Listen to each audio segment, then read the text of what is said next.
Hello बच्चों, क्या हाल है। मैं आशा करता हूँ कि आप लोग अच्छे होंगे और अपने टेंथ बोर्ड की तैयारी कर रहे होंगे। यानी टेंथ बोर्ड की तैयारी कर रहे होंगे। टेंथ बोर्ड होने वाला है जो कि 2026 में। अब टेंथ बोर्ड होने में 7 से 8 महीना बचा है। आप लोग यही 7 से 8 महीना में जो कुछ कर सकते हैं कर सकते हैं, यानी आपके पास अब टाइम नहीं बचा है। तो आप लोग अभी से लग जाइए अपने बोर्ड की तैयारी करने में। यानी आप लोग चाहते हैं अच्छे नंबर से हम लोग पास हुए, तो आप लोग अभी से रेगुलरी क्लास करिए और अपने से नोट्स बनाइए और अपने से पढ़िए। कुछ तो पढ़िए। कम से कम अब आप लोग 15 या नहीं 10 या 12 घंटा आप लोग पढ़िए। अब उतना टाइम नहीं बचा है तो आप लोग पढ़िए। तो आइए हम एक के बाद समय न गवाते हुए टॉपिक पर आते हैं, यानी हम लोग क्या करने यहाँ आए हैं उस पर आते हैं। तो देखिए, आज हम पढ़ेंगे 3 यानी केमिस्ट्री का तीसरा पाठ जिसका नाम है धातु एवं अधातु, क्लास 10th और सब्जेक्ट केमिस्ट्री। अगर आप लोग को धातु अधातु समझ में नहीं आता है तो आप लोग इस क्लास को शुरू से अंत तक देख लीजिएगा, तब आप लोग कहिएगा कि धातु अधातु हुए तो बच्चा का खेल है। तो आप लोग शुरू से अंत तक इस क्लास को देख लीजिए, तब कहिएगा कि कितना मजा आता है धातु अधातु। हम कहे तो इस मैंने केमिस्ट्री में सबसे हल्का जो सबसे आसान जो विधि होता है, मैंने सबसे अच्छा यानी टॉपिक है वह धातु अधातु, यानी चैप्टर सबसे अच्छा है वह धातु अधातु है। तो आप लोग इसको पढ़ लीजिएगा तो आपके आगे भी यह काम आएगा। तो इसलिए इस सेशन को आप लोग शुरू से अंत तक देखिएगा, तो कहिएगा कि यह क्लास कैसा है कैसा नहीं है, आप कैसे पढ़ाते हो। तो आप लोग शुरू से अंत तक देखिएगा, तब उसके बाद कहिएगा। तो देखिए, हम इससे पहले क्लास में यानी हम कल पढ़े थे धातु के बारे में। धातु क्या होता है, तो वैसा तत्व जो ऊष्मा तथा विद्युत का चालन करता है। तो रिवीजन करा देते हैं। धातु के बारे में हम पढ़े थे कि वैसा तत्व जो विद्युत तथा ऊष्मा का चालन करता है, जो आघतवर्ध तथा तन्य होता है। तो विद्युत तथा ऊष्मा का चालन क्या होता है, तो ये भी बताए थे। आघतवर्ध क्या होता है, तन्य क्या होता है। तो आघतवर्ध का अर्थ होता है, हम इसका परिभाषा भी कल लिखवाए थे। आघतवर्ध का अर्थ होता है किसी वस्तु को पीटकर पतला चादर बनाना। और तन्यता का अर्थ होता है किसी वस्तु को खींचकर तार बनाना। यही का आघतवर्ध और तन्यता के हम परिभाषा बताए थे। यानी धातु को हम पीटकर पतला चादर बना सकते हैं और तार बना सकते हैं, तो उससे हम धातु कहते हैं। तब पढ़े थे धातु क्या है, धातु क्या है। और धातु के एग्जाम्पल पढ़े थे सोडियम, मैग्नीशियम, सोना, चांदी, सभी धातु है। और धातु के एग्जाम्पल पढ़े थे सबसे अच्छा चालन कौन करता है, तो चांदी करता है। यह ऑब्जेक्टिव में आता है। और हम कल पढ़े थे भौतिक गुण, धातु के कुछ भौतिक गुण पढ़े थे। आज हम पढ़ेंगे धातु के रासायनिक गुण। यानी भौतिक गुण कहने का मतलब होता है जो बाहर दिखता है गुण है। जो रासायनिक गुण कहने का मतलब जो तुम्हारे अंदर है वह रासायनिक गुण कहलाता है। तो हम भौतिक गुण यानी धातु के बाहर वाला गुण देख लिए। अब आइए हम अंदर वाला गुण पढ़ते हैं कि अंदर में क्या होता है। तो उससे पहले पढ़ने से पहले हम आपको एक ऑब्जेक्टिव क्वेश्चन बताता हूँ जो कि परीक्षा में हर साल पूछा जाता है। एक ना तो एक जरूर पूछा जाता है। तो धातु से ऑब्जेक्टिव क्वेश्चन आता है, तो वह पहले पढ़ा देते हैं। Objective question, objective objective objective question आता है। कैसा क्वेश्चन आता है, तो आइए हम पढ़ाते हैं। ऑब्जेक्टिव क्वेश्चन आता है ऐसे कि कहेगा कि ऐसा एक मात्र धातु है, एक ऐसा धातु मात्र धातु को बताए, माने एक ऐसा धातु है जो कमरे के ताप में यानी कमरे के ताप में द्रव्य अवस्था में रह सकता है। माने कहने का मतलब होता है कि एक मात्र ऐसा धातु है जो कमरे के ताप में द्रव्य अवस्था में रह सकता है। यानी द्रव्य अवस्था क्या होता है, जैसे कि हो गया ठोस के एक यानी पदार्थ के एक प्रकार है जो कि ठोस, द्रव्य, गैस। द्रव्य क्या होता है, तो पदार्थ के वह गुण जिसमें कोई जिसका आयतन एवं आकार जो होता है वो आयतन एवं आकार, आकार निश्चित रहेगा, आकार अनिश्चित रहेगा लेकिन आयतन निश्चित रहता है, वो इसी ही द्रव्य कहते हैं। तो कहता है कि एक ऐसा मात्र धातु है, तो धातु का नाम क्या है, तो लिख लीजिए पारा, नोट में लिख लीजिए कि पारा, पारा एक एक मात्र एक पारा एक मात्र ऐसा धातु है, ऐसा धातु है जो कमरे के ताप में, यानी कमरे के ताप पर द्रव्य अवस्था में, ताप पर द्रव्य अवस्था में रहता है। यानी कहने का मतलब होता है, देखिए यहाँ कहने का मतलब होता है कि एक मात्र ऐसा धातु है जो एक बंद कमरे के ताप में द्रव्य अवस्था में रह सकता है, यानी द्रव्य अवस्था में रह सकता है। तो कहेगा ऑब्जेक्टिव में इस तरह पूछता है कि एक मात्र ऐसे धातु का नाम बताए जो कमरे के ताप में द्रव्य अवस्था में रहता है, तो पारा हो जाएगा। यह जो क्वेश्चन है ना, यह हर साल पूछा जाता है, तो मैं ऐसा आशा कर रहा हूँ कि यह जो क्वेश्चन है 2026 में ना पूछ लिया, तो आप लोग इस क्वेश्चन पर ज़्यादा, यानी इस ऑब्जेक्टिव क्वेश्चन पर आप लोग ज़्यादा ध्यान दीजिएगा। अब दूसरा नोट में लिख लीजिएगा, धातुओं में, धातु में यह है धातु, यानी पारा एक मात्र ऐसा धातु है, पारा धातु है तो धातुओं में नाम पड़ा रहे, तो पारा एक मात्र ऐसा धातु है जो कमरे के ताप पर द्रव्य अवस्था में रहता है। तो दूसरा आप देखिए, दूसरा है कि सोडियम और पोटेशियम जो होता है, सोडियम, सोडियम हम पढ़ाए थे धातु के गुण में कि धातु जो होता है वो कठोर होता है, लेकिन सोडियम और पोटेशियम जो होता है ना, यह एक मुलायम होता है। दो ऐसे धातु है, दो ऐसे धातु है जो मुलायम होता है, वह होता है सोडियम, सोडियम और पोटेशियम, पोटेशियम। यह हम धातु के भौतिक गुण में पढ़ाए थे कि धातु जो होता है कठोर होता है, लेकिन इसमें दो धातु है सोडियम और पोटेशियम, एक मात्र ऐसा धातु है, एक मात्र ऐसा धातु है, दो मात्र ऐसा धातु है जो मुलायम होता है।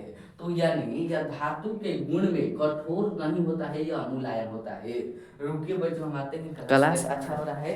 अब देखिए हम पढ़ाए पहला नोट में कि पारा एक मात्र ऐसा धातु है जो कमरे के ताप में द्रव्य अवस्था में रहता है। तो कहेगा ऑब्जेक्टिव में कि एक मात्र ऐसा धातु का नाम बताए जो कमरे के ताप में द्रव्य अवस्था में रह सकता है। तो हम नाम भरेंगे, धातु कहेगा तो पारा कहेंगे, अगर अधातु कहेगा तो हम उसको बताएंगे जब अधातु के गुण में पढ़ेंगे, तब अधातु के बारे में पढ़ेंगे। तो पहले हम धातु के बारे में जो पूरा बेसिक कॉन्सेप्ट और हाई कॉन्सेप्ट होता है उसको हम पहले टॉपिक बाई टॉपिक पढ़ लेते हैं। धातु में हम बताएंगे, धातु में पूछेगा कि एक मात्र ऐसा धातु का नाम बताए जो कमरे के ताप में द्रव्य अवस्था में रह सकता है। तो कमरे के ताप में द्रव्य अवस्था में कौन रहता है, तो पारा रहता है। दो ऐसे धातु है जो मुलायम होता है। तो हम भौतिक गुण पढ़ाए थे, धातु कठोर होता है, लेकिन यहाँ तो दो धातु मुलायम होता है। कौन कौन, तो सोडियम पोटेशियम होता है। अब आइए हम नोट पॉइंट 3 में चलते हैं। नोट पॉइंट 3 में दिया है कि धातु में एक विशेष प्रकार की ध्वनि उत्पन्न होती है, यानी कह देगा कि धात्विक ध्वनि किसे कहते हैं। तो हम लोग आपको हम भौतिक गुण में पढ़ाए थे कि धातु में एक विशेष प्रकार की ध्वनि पाई जाती है, उसी ध्वनि को हम धात्विक ध्वनि कहते। तो यह आप लोग को नहीं लिखवाऊंगा क्योंकि आप लोग इसका सवाल का जवाब आप लोग दे दीजिएगा। अब है कि धातुओं में विशेष प्रकार की चमक होती है जिसे धात्विक चमक कहते हैं। देखिए वह जो होता है, दो परिभाषा हम लिखवाएंगे, पहले यह लिख लीजिए। तीसरा पॉइंट में लिख लीजिए कि सबसे अच्छा चालक, यानी विद्युत का सबसे अच्छा चालक क्या होता है। हम कल भी पढ़ाए थे क्योंकि ये बहुत इंपॉर्टेंट है। विद्युत का कहता है, पहला हम पॉइंट में लिखवाए कि पारा एकमात्र ऐसा धातु है, पारा एकमात्र ऐसा धातु है जो कमरे के ताप में द्रव अवस्था में रहता है, यानी कमरे के ताप में द्रव अवस्था में रहता है। तो कहेगा कि एकमात्र ऐसा धातु का नाम बताए जो कमरे के ताप में द्रव अवस्था में रहता है, तो पारा हो जाएगा। अब फिर कहेगा कि दो ऐसे धातु का नाम बताए जो मुलायम होता है, तो सोडियम पोटेशियम हो जाएगा। अब आइए नोट पॉइंट 3 में लिख लीजिएगा कि विद्युत का सबसे अच्छा चालक, विद्युत का सबसे अच्छा चालक चांदी होता है। चांदी का सूत्र क्या है, यानी रासायनिक सूत्र क्या होता है, Ag होता है, Ag होता है। यह सबसे इंपॉर्टेंट है। इसमें दो इंपॉर्टेंट है जो कि आप लोग को याद कर लेना चाहिए। पहला यह इंपॉर्टेंट है कि पारा एकमात्र ऐसा धातु है जो कमरे के ताप में द्रव अवस्था में रहता है, यह हर साल पूछा जाता है। और दूसरा पूछा जाता है कि विद्युत का सबसे अच्छा चालक क्या है, तो चांदी होता है। धातु से यही दो होता है, दो यही ऑब्जेक्टिव क्वेश्चन है जो कि बहुत बार पूछा गया है। तो आप लोग यह दोनों क्वेश्चन पर सबसे ज्यादा ध्यान दीजिएगा। अब आइए हम चलते हैं धातु के बारे में। अब इतना आप लोग याद कर लीजिएगा। अब आइए हम कुछ छोटा छोटा परिभाषा बताते हैं। वह सब्जेक्टिव में नहीं आता है, ऑब्जेक्टिव में भी आता है। तो आप लोग 3 पॉइंट याद कर लीजिए। पारा एकमात्र ऐसा धातु है जो कमरे के ताप में द्रव अवस्था में रहता है। और दो ऐसे धातु का नाम बताए जो मुलायम होता है, तो सोडियम पोटेशियम। और विद्युत का सबसे अच्छा चालक क्या होता है, तो चांदी होता है, यानी Ag होता है। यही आप लोग 3 पॉइंट याद कर लीजिएगा, यानी 3 नोट याद कर लीजिएगा, क्योंकि ऑब्जेक्टिव में बहुत बार पूछा गया है। तो आप लोग इस पर ज्यादा ध्यान दीजिएगा। मैं इसको मिटाकर आगे चलता हूँ समझाते हुए। तो आइए हम कुछ सब्जेक्टिव यानी सब्जेक्टिव तरह के क्वेश्चन बताता हूँ। यह खासकर ऑब्जेक्टिव में पूछा जाता है, यानी परिभाषा बताता हूँ जो कि ऑब्जेक्टिव में पूछा जाता है। कहेगा कि धातु में विशेष प्रकार की चमक होती है, उसे हम क्या कहते हैं, तो धात्विक चमक कहते हैं। तो कहेगा कि धातुओं में एक विशेष प्रकार की चमक पाई जाती है। लिख लीजिएगा, धात्विक चमक किसे कहते हैं, धात्विक चमक। धातुओं में एक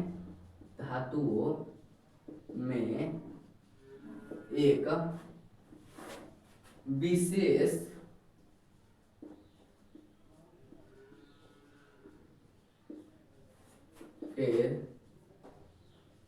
चमक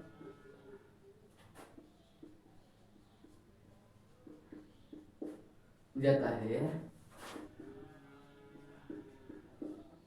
जिसे हम धात्विक चमक कहते हैं। कहने का मतलब है ना कि धातु में एक विशेष प्रकार के, मान जाइए कि कोई धातु है और कोई अधातु ले लीजिए। मान जाइए कि कोई धातु है सोना या चांदी, अधातु ले लेते हैं, कोई गैस ले लेते हैं। आज देखिए, कोई अधातु ले लेते हैं, जैसे कि हम अधातु लेते हैं कार्बन। कार्बन क्या होता है, अधातु होता है। उसका चमक और सोना का चमक देखिएगा अलग अलग होगा। जो सोना का चमक या हीरा का चमक, चांदी का जो चमक होता है, वह थोड़ा थोड़ा देखने लायक होता है। और कार्बन का चमक होता है, नहीं होता है। तो जो चमक विशेष प्रकार की चमक पाई जाती है धातु में, उसे ही हम क्या कहते हैं, धात्विक चमक कहते हैं। धातुओं में एक विशेष प्रकार के चमक पाई जाती है, उसे ही हम धात्विक चमक कहते हैं। अब आइए हम दूसरा परिभाषा लिखते हैं। यह सब्जेक्टिव में नहीं पूछा जाता है, कभी नहीं। ऐसे पूछा जाता है कि धातु में एक विशेष प्रकार के चमक पाई जाती है, उसे हम क्या कहते हैं, तो धात्विक चमक कहते हैं। यह ऑब्जेक्टिव में पूछा जाता है। अब आइए हम परिभाषा नंबर 2 में चलते हैं, जो कि ऑब्जेक्टिव में पूछा जाता है। अब आइए हम चलते हैं धातु में एक विशेष प्रकार के धात्विक ध्वनि क्या कहते हैं, धात्विक ध्वनि। तो लिख लीजिए धातु में एक विशेष प्रकार के ध्वनि पाई जाती है, जिसे धात्विक ध्वनि कहते हैं। कहने का मतलब होता है कि धातु ले लीजिए कार्बन, एक अधातु ले लीजिए सोना या एल्युमिनियम ले लीजिए। अब धातु पर ऐसे पीटिए और कार्बन यानी अधातु पर ऐसे पीटिए। देखिए जो धातु पर पीटेंगे तो टन ऐसी आवाज देगा, और अधातु पर पीटेंगे तो टन दिन आवाज के शांत हो जाएगा। यानी धातु में एक, जो अब समय गवाते न हुए, धातु के रासायनिक गुण पर, धातु के रासायनिक गुण क्या होता है आइए हम वह पढ़ते हैं। तो धातु के रासायनिक गुण मतलब होता है कि उसके बाहर का गुण क्या होता है। जैसे कि धातु का हम भौतिक गुण कर पढ़ चुके हैं, और धातु से जितना ऑब्जेक्टिव क्वेश्चन आता है धातु के गुण और धातु क्या होता है, और बेसिक जो परिभाषित जो क्वेश्चन है वह भी हम पढ़ चुके हैं। अब आइए हम धातु के रासायनिक गुण पढ़ते हैं। रासायनिक गुण मतलब होता है उनके बाहर का गुण, अंदर का गुण। देखिए तो लिखिए, यहाँ पर लिखिए कि धातु के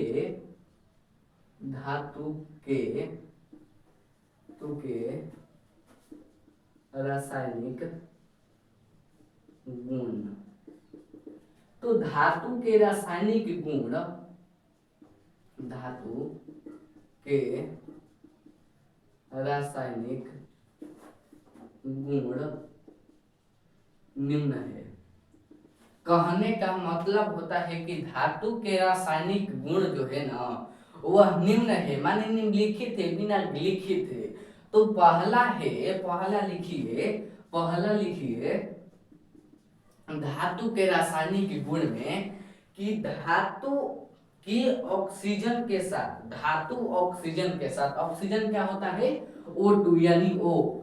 जब धातु ऑक्सीजन के साथ अभिक्रिया करता है यानी जुड़ता है तो धातु ऑक्साइड का निर्माण करता है। मान जाइए कि Na क्या है, सोडियम एक धातु है, और जब ऑक्सीजन से अभिक्रिया करता है तो NO2 बनाता है, यानी सोडियम ऑक्साइड बनाता है। यही बनाता है तो सोडियम ऑक्साइड क्या कहता है कि धातु जब ऑक्सीजन से अभिक्रिया करता है तो ऑक्साइड बनाता है, तो सोडियम ऑक्साइड बन गया ना, यानी सोडियम ऑक्साइड बन गया ना। तो यही तो कह रहा है कि जब कहता है कि जब धातु जो होता है वह ऑक्सीजन से अभिक्रिया कर धातु ऑक्साइड का निर्माण करता है, तो वही कह रहा है कि धातु जब ऑक्सीजन से अभिक्रिया करता है तो धातु ऑक्साइड का निर्माण करता है। तो लिख लीजिए यहाँ धातु जब ऑक्सीजन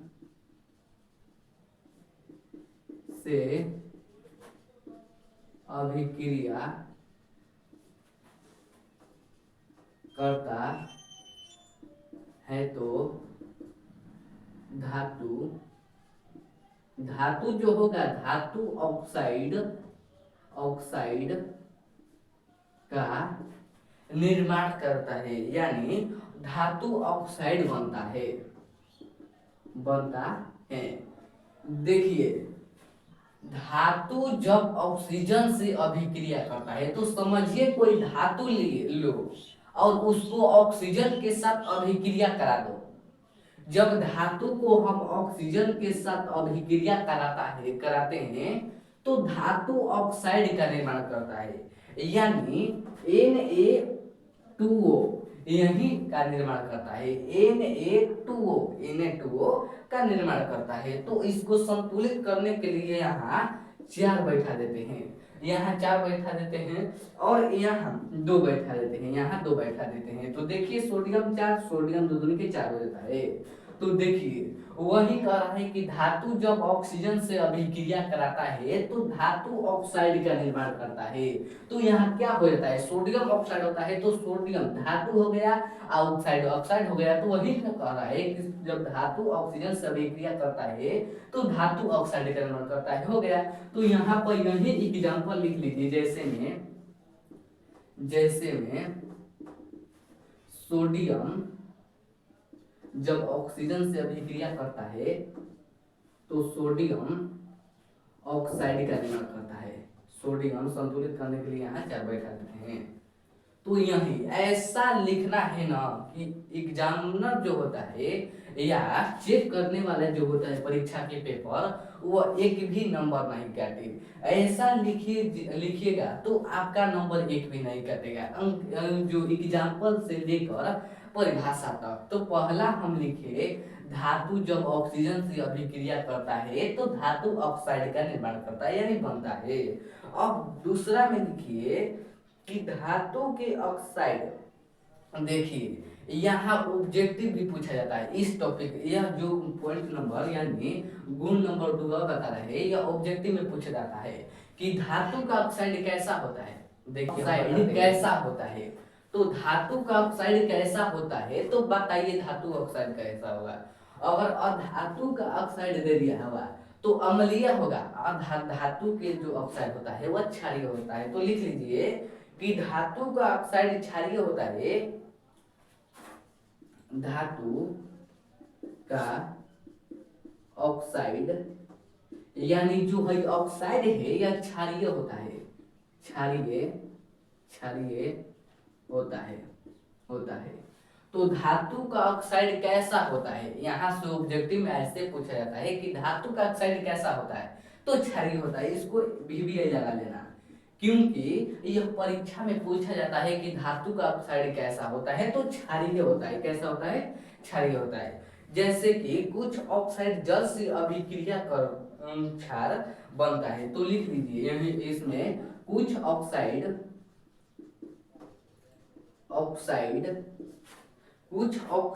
जल से अभिक्रिया कर क्षार बनता है। कुछ ऑक्साइड जल से अभिक्रिया कर क्षार बनता है।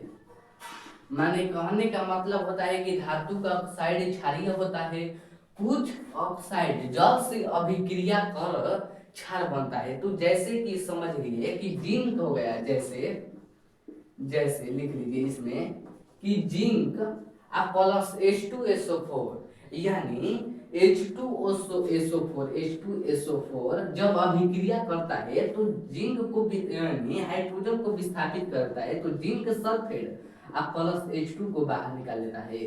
तो वही कह रहा है कि धातु का ऑक्साइड क्षारीय होता है, कुछ ऑक्साइड जल से अभिक्रिया क्षार बनता है।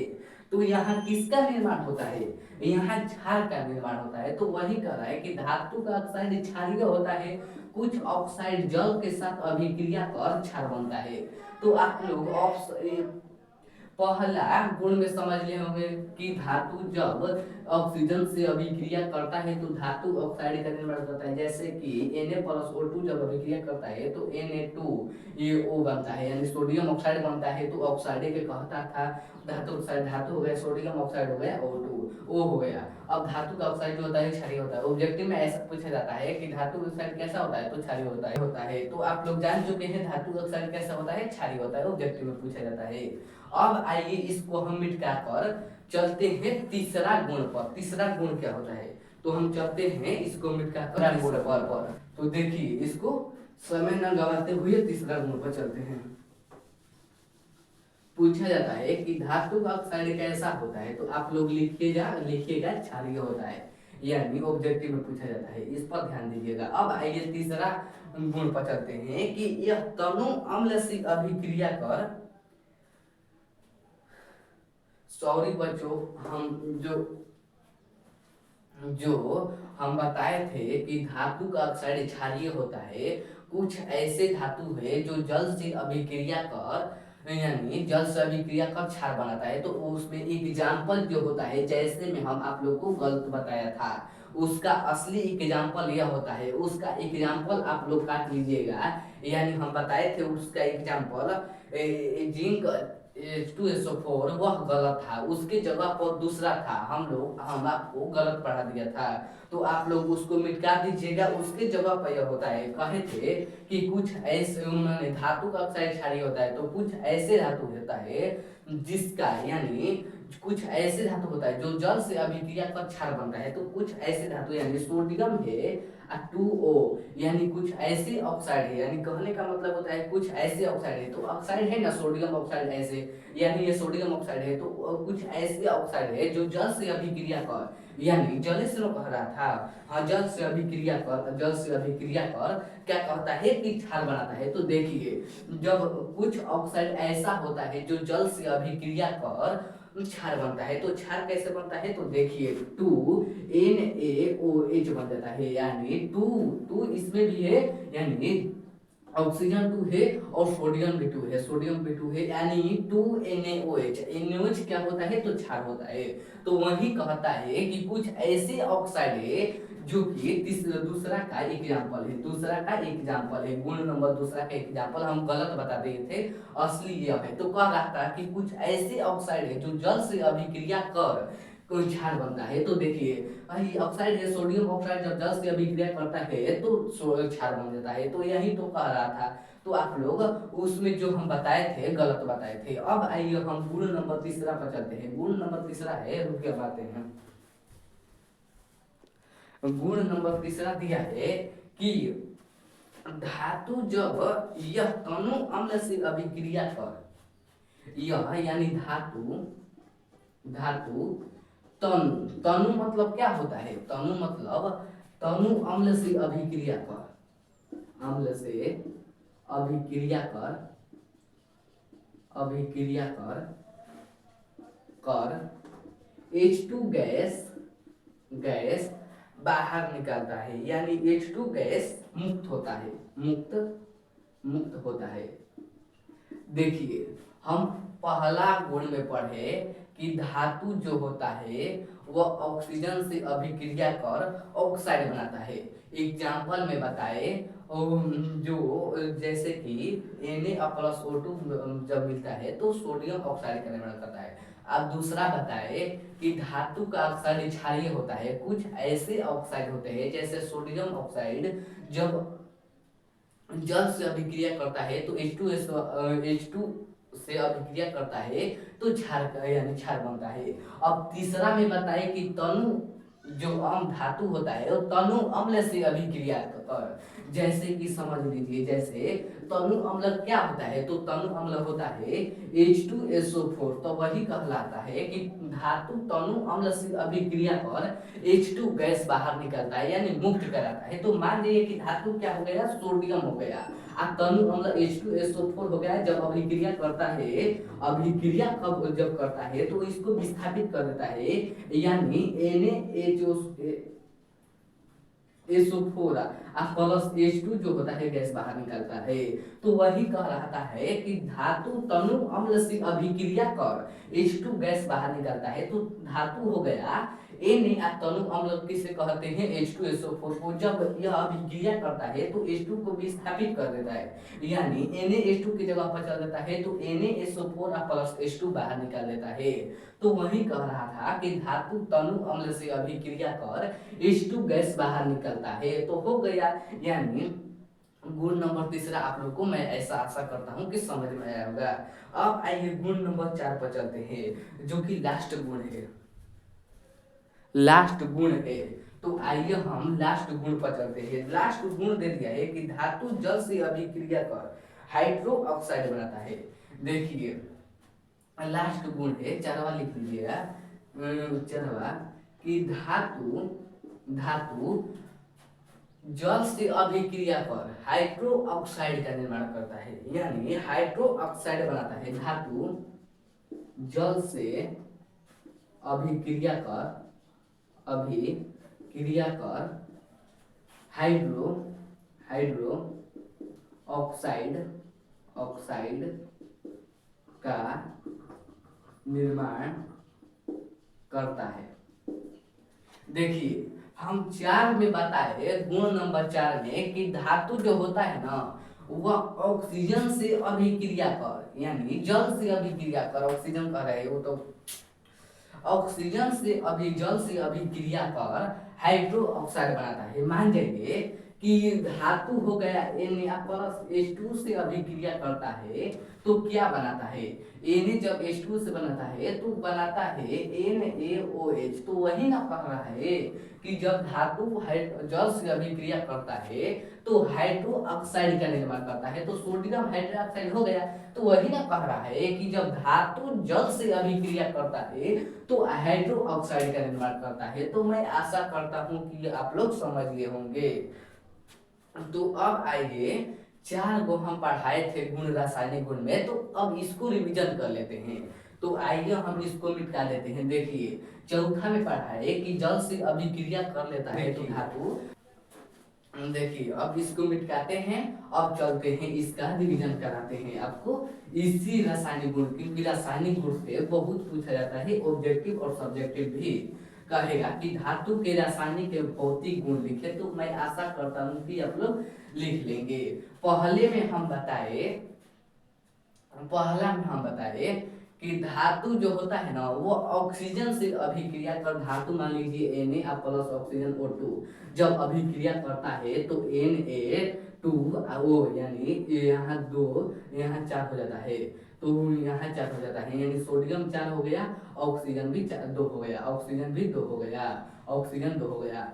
तो कहता है ना कि धातु जब ऑक्सीजन से अभिक्रिया करता है तो धातु ऑक्साइड का निर्माण करता है। पहला हम पॉइंट में पढ़े थे गुण में कि धातु जब ऑक्सीजन से अभिक्रिया करता है तो धातु ऑक्साइड का निर्माण करता है। तो हम पहला पढ़े थे, अब दूसरा में पढ़े थे, तो दूसरा में पढ़े थे, देखिए दूसरा में पढ़े थे कि धातु का ऑक्साइड क्षारीय होता है। ऑब्जेक्टिव में पूछा जाता है कि धातु का ऑक्साइड कैसा होता है, तो क्षारीय होता है। तो मैं आशा करता हूं कि ऑब्जेक्टिव में पूछा जाएगा तो आप लोग बना लेंगे।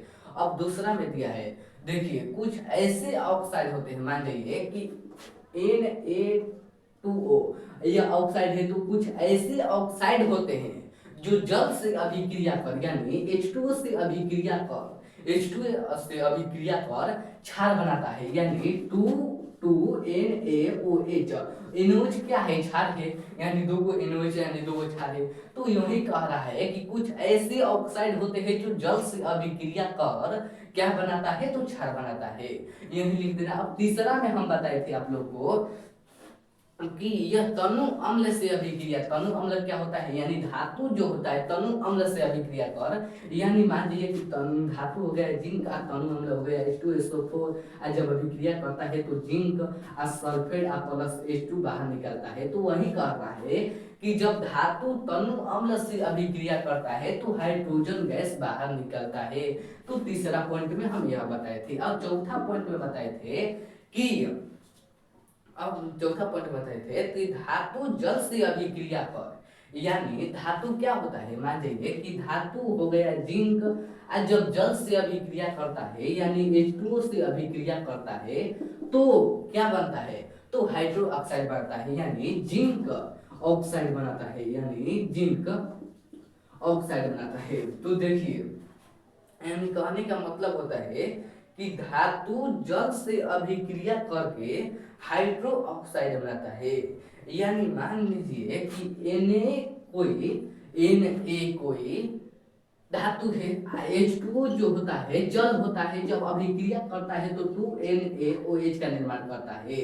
तो NaOH का क्या कहते हैं, NaOH को क्या कहते हैं, तो सोडियम हाइड्रोक्साइड कहते हैं। तो वही तो कह रहा है कि धातु जब जल से अभिक्रिया करता है तो हाइड्रो ऑक्साइड का निर्माण करता है। तो वही तो लिख देना है कि धातु जब जल से अभिक्रिया करता है तो हाइड्रो ऑक्साइड का निर्माण करता है। हो गया। पहला में हम पढ़े कि धातु जब ऑक्सीजन से अभिक्रिया ऑक्साइड बनाता है, तब दूसरा पढ़े कि धातु जब हाइड्रोजन यानी धातु का ऑक्साइड क्षारीय होता है, कुछ ऐसे ऑक्साइड होते हैं जो जल से अभिक्रिया कर क्षार बनाते हैं। और तीसरा में पढ़े कि धातु तनु अम्ल से अभिक्रिया करता है तो हाइड्रोजन गैस बाहर निकलता है। और चौथा में पढ़े यानी लास्ट में पढ़े कि धातु जब जल से अभिक्रिया करता है तो हाइड्रो ऑक्साइड का निर्माण करता है। तो मैं आशा करता हूँ कि आप लोग रासायनिक गुण भी समझ लेते होंगे। अब हम कल पढ़ेंगे अब धातु के भौतिक गुण और रासायनिक गुण के बारे में। तो आज का सेशन आप लोग को कैसा लगा आप लोग कमेंट में जरूर बताइएगा। तो मैं इतना पर ही विराम देता हूँ। जय हिंद जय भारत। आप लोग इस सेशन को लाइक सब्सक्राइब और शेयर जरूर करिएगा, क्योंकि इससे मेरा मनोबल बढ़ता है। जय हिंद जय भारत।